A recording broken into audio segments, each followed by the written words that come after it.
हिंदी फिल्मों का वो पुलिस अफसर जिसे वर्दी में देखकर लगता था मानो सच में कोई पुलिस अफसर फिल्मों में काम करने आ गया है। पुलिस की वर्दी में इनसे ज्यादा हैंडसम शायद ही कोई और दूसरा कलाकार दिखा हो। कभी ये पुलिस इंस्पेक्टर बनते थे तो कभी पुलिस कमिश्नर, लेकिन बहुत ही कम लोगों को पता होगा कि अपने फिल्मी करियर के शुरुआत में ये कुछ फिल्मों में हीरो भी बने थे। ये केवल एक एक्टर नहीं बल्कि एक शानदार चित्रकार भी थे। इफ्तिकार साहब का जन्म हुआ था 22 फरवरी 1920 को जालंधर में। लेकिन चूंकि इनके पिता कानपुर में एक कंपनी में अच्छी पोस्ट पर काम करते थे तो इनका बचपन कानपुर में ही गुजरा। दोस्तों, कानपुर से मैट्रिक पास करने के बाद इफ्तिकार ने लखनऊ कॉलेज ऑफ आर्ट्स का रुख किया और यहाँ से इन्होंने चित्रकला में डिप्लोमा हासिल किया। चित्रकला इनके बचपन का शौक था, तो इन्होंने अपना वो शौक तो पूरा कर लिया, लेकिन अभी एक शौक और था जो बचपन से ही इसके साथ चल रहा था। वो शौक था गाना का शौक। इफ्तिकार को गाने का बहुत शौक था। महमूद गायक के.एल. सहगल उनके पसंदीदा गायक थे और वो गायकी में के.एल. सहगल की तरह ही नाम कमाना चाहते थे। दोस्तों, इफ्तिकार का गाने का स्टाइल भी काफी हद तक के.एल. सहगल जैसा ही था। ये वो वक्त था जब भारत में म्यूजिक इंडस्ट्री का एपिसेंटर कोलकाता हुआ करता था। देश की तमाम बड़ी म्यूजिक कंपनियां कोलकाता में ही थी। इसलिए 20 साल की उम्र में इफ्तिकार साहब कलकत्ता यानी कोलकाता चले गए। कोलकाता पहुंचकर ये पहुंचे HMV म्यूजिक कंपनी के ऑफिस। दोस्तों, वहां उनकी मुलाकात हुई उस दौर के दिग्गज म्यूजिशियन कमला दास गुप्ता से, जो कि HMV में नौकरी किया करते थे। कमला दास गुप्ता ने इनका ऑडिशन लिया और वो इनकी गायकी से काफ़ी प्रभावित हुए। इफ्तिकार साहब ने HMV के लिए 2 गाने का एक एल्बम रिकॉर्ड किया। इसके बाद से कानपुर वापस आ गए।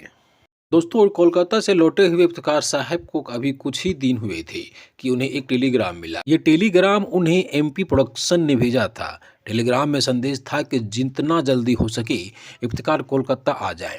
कुछ यूं ही था कि इफ्तिकार साहब का ऑडिशन लेने वाले संगीतकार कमला दास गुप्ता ने MP प्रोडक्शन की फिल्म जवाब का म्यूजिक तैयार किया था। दोस्तों, कमला दास गुप्ता इफ्तिकार साहब की साफ जुबानी और उनकी पर्सनालिटी से बेहद प्रभावित थे।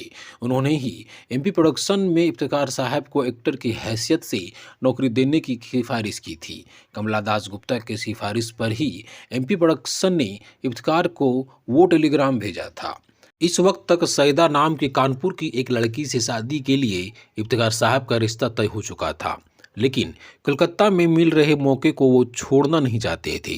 इसलिए शादी को कुछ दिनों के लिए टालकर वो कलकत्ता आ गए और MP फिल्म में नौकरी करने लगे। अब कई दिन गुजर गए और इफ्तिकार साहब की फिल्म की शूटिंग शुरू ही नहीं हो पाई। इसी बीच इफ्तिकार साहब जिस बिल्डिंग में रहते थे उसी में रहने वाली हना जोसेफ नाम की एक लड़की से इन्हें इश्क हो गया, जो कि यहूदी थी। इश्क और परवान चढ़ा तो इफ्तिकार साहब ने हना से शादी कर ली और उनका नाम बदलकर रेहाना अहमद कर दिया।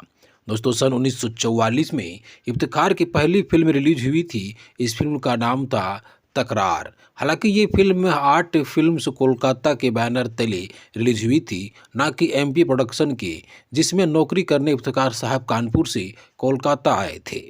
इस फिल्म में इफ्तिकार साहब की हीरोइन भी जमुआ, जो कि उस जमाने में बड़ी स्टार थी। अगले साल यानी 1945 में इफ्तिकार साहब की 2 और फिल्में रिलीज हुई। एक थी घर, जिसमें एक बार फिर से जमुना इनकी हीरोइन बनी।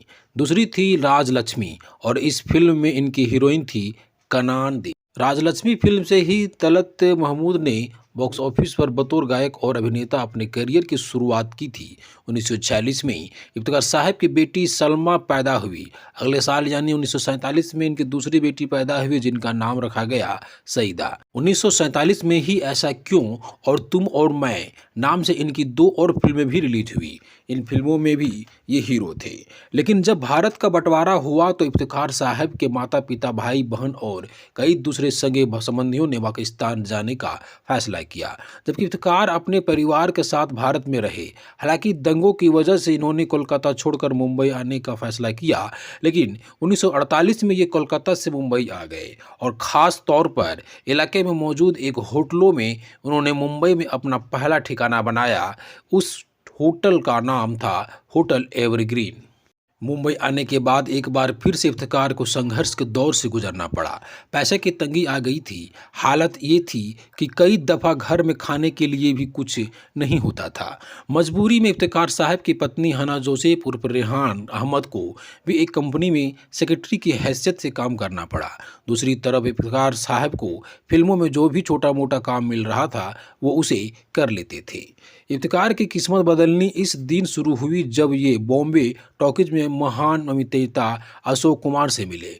हुआ कुछ यूं ही कि एक बार कोलकाता में अभिनेत्री कानन देवी ने इफ्तिकार साहब को अशोक कुमार से मिलवाया था और अशोक कुमार को जब पता चला कि इफ्तिकार एक बड़े उम्दा चित्रकार हैं तो उन्होंने इफ्तिकार साहब से चित्रकारी सीखने की ख्वाहिश जाहिर की।